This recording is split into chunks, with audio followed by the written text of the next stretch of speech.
This is Ashley Day, inviting you once again to join us as we seek to answer the question, what does the Bible say?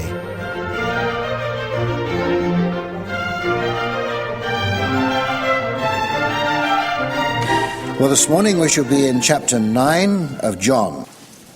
Chapter 9, first part of that chapter. As we have noted before, John doesn't record many miracles in his gospel, not compared with the synoptic writers anyway. But those he does include, he reports with remarkable detail. Here, the whole of chapter 9 is devoted to one of these miracles, together with the reaction of various groups and individuals to it. And I think that's important because it's not so much the miracle itself that teaches us to see ourselves, but the reaction of those who witness it. Verse 1, "And as Jesus passed by, he saw a man who was blind from his birth." Now I want you to think about that for a moment. Here was a man who had never seen anything throughout his entire life. From the moment of his birth, he'd lived in a world of unrelieved darkness. He could hear, he could touch, he could taste, but as to what anything looked like, or as to the very concept of appearance, he had no idea. He could not even imagine because he had no frame of reference. You see, we can only really imagine variations of things that we've already seen or experienced. As an illustration, suppose God were to create a completely new color, completely outside the existing spectrum, unlike anything we've ever seen before. Would you be able to imagine it? No, you wouldn't be able to, because you can only imagine shades or combinations of what you've already experienced. Our imagination of heaven, for instance, is built entirely about the things that we've experienced here on earth. We imagine heaven as being a glorified version of what we've seen here, without traffic lights. Well, this man had never seen anything. He'd never seen his mother or his father. He had no concept of depth or distance. The words blue sky were meaningless to him, as were light and shadow.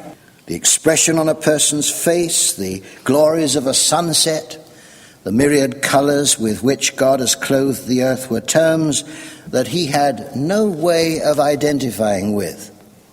He'd never seen anything, never seen his own fingers since the day that he was born.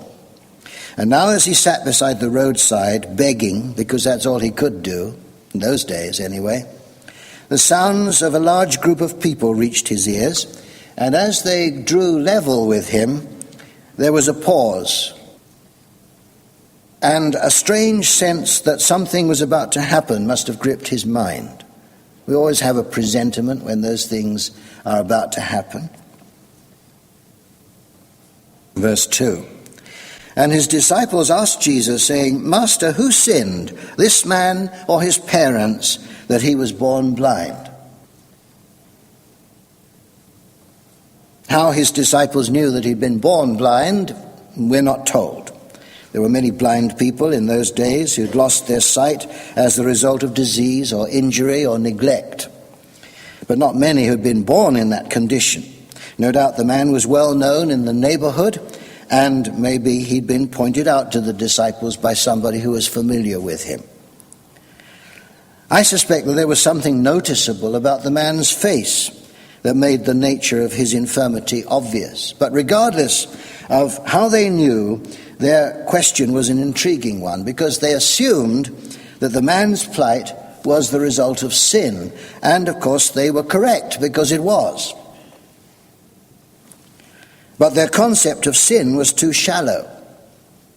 You see, all disease, all suffering came into the world as the result of sin, as the result of Adam's fall. God's original creation was perfect. He saw that it was good.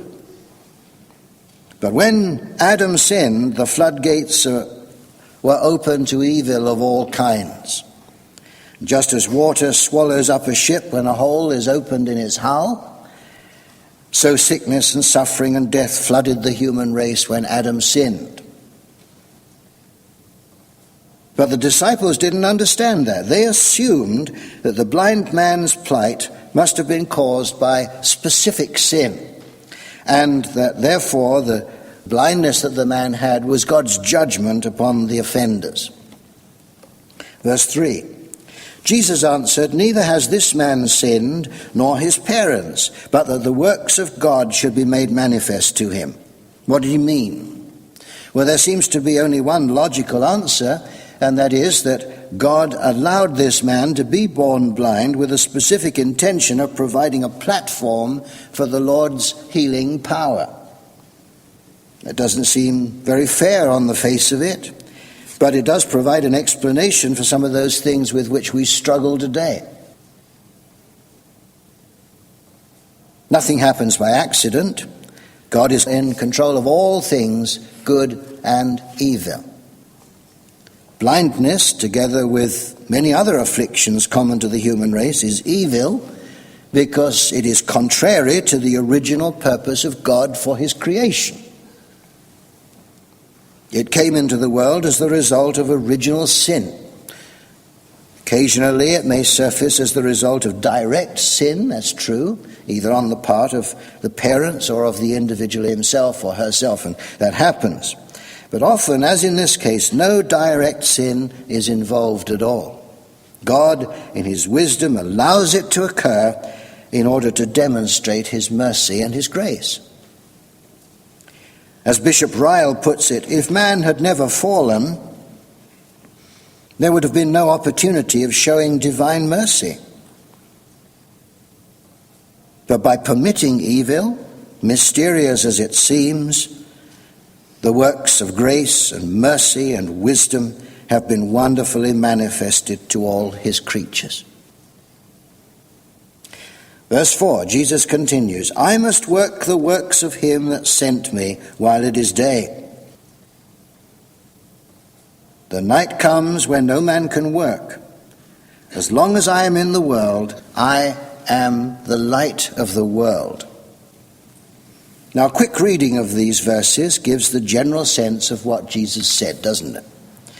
But a more careful examination raises questions that are not quite so easily explained. On the face of it, Jesus obviously referred to his earthly ministry. He was on the earth for only a short period of time, and during that time he had to perform the ministry for which he had come. Therefore, the day was the window into time and humanity, which was limited by his incarnation. But how do we interpret the other limitations to which he referred? He said, "The night cometh when no man can work." And then he said, "As long as I am in the world, I am the light of the world." Well, is he not still the light of the world? And has he not continued to work through faithful men and women ever since? Well, obviously he is, and he has. Are we splitting hairs here, or was there a deeper meaning to what Jesus said? If we apply other scriptures to this passage, then they help us to see a rather larger picture. In 1 Thessalonians 5 and verses 2 through 7, it reads, "For yourselves know perfectly that the day of the Lord so comes as a thief in the night. For when they shall say peace and safety, then sudden destruction comes upon them, as travail upon a woman with child, and they shall not escape. But you, brethren, are not in darkness, that that day should overtake you as a thief. You are all the children of light, and the children of the day. We are not of the night, nor of the darkness. Therefore let us not sleep as do others, but let us watch and be sober. For they who sleep, sleep in the night, and they who are drunken in the night." And then Romans 13:12 adds, "The night is far spent, the day is at hand. Let us therefore cast off the works of darkness, and let us put on the armor of light." So it becomes obvious from those verses that light and darkness, day and night, are not referred to as periods of time. but they are relative to the individual. When the Lord Jesus left this world, the light of his physical presence was extinguished, obviously. But the light of his spiritual presence continues to shine in the hearts of those who trust him.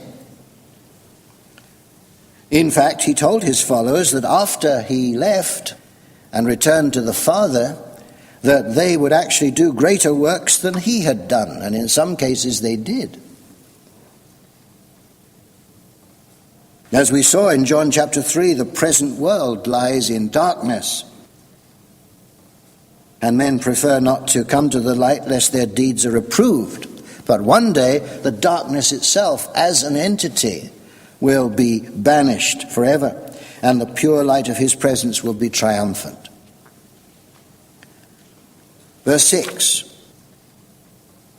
When he had thus spoken, he spat on the ground, made clay of the spittle, and he anointed the eyes of the blind man with the clay, and said to him, "Go, wash in the pool of Siloam," which is by interpretation sent.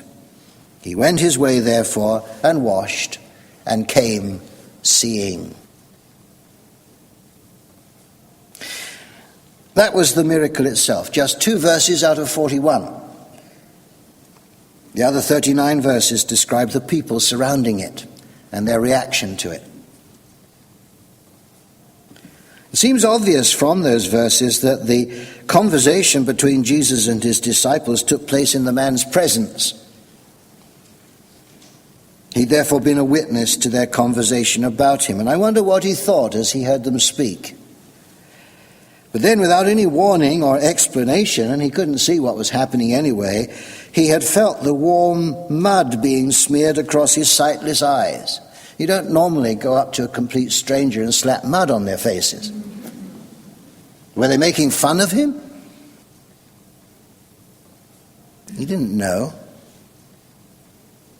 But there must have been something about the voice of Jesus that calmed his emotions and commanded confidence, because he acted immediately, didn't react badly.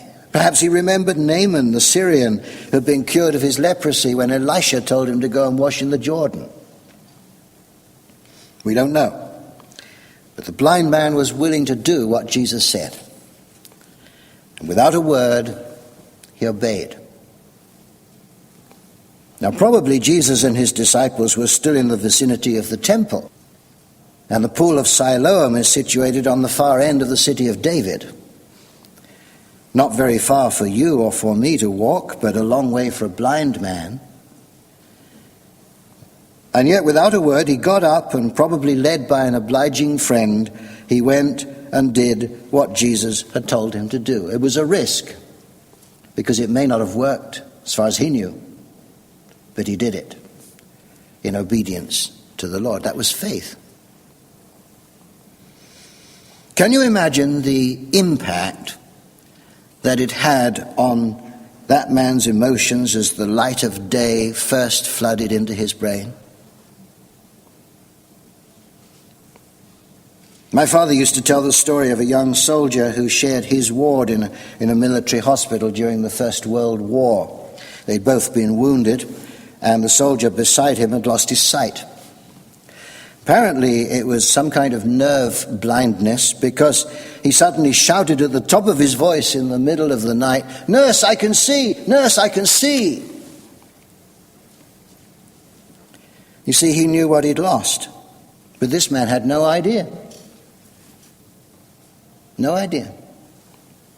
Until suddenly the precious gift was given to him for the first time. You try to explain the gift of sight to someone who has never seen. Explain what color is. Explain what the sky is. What an expression is. What distance and perspective are. It can't be done. It can't be done. You must see them to understand. And suddenly, for the first time in his life, this man saw. Try to explain salvation to someone who's never been saved.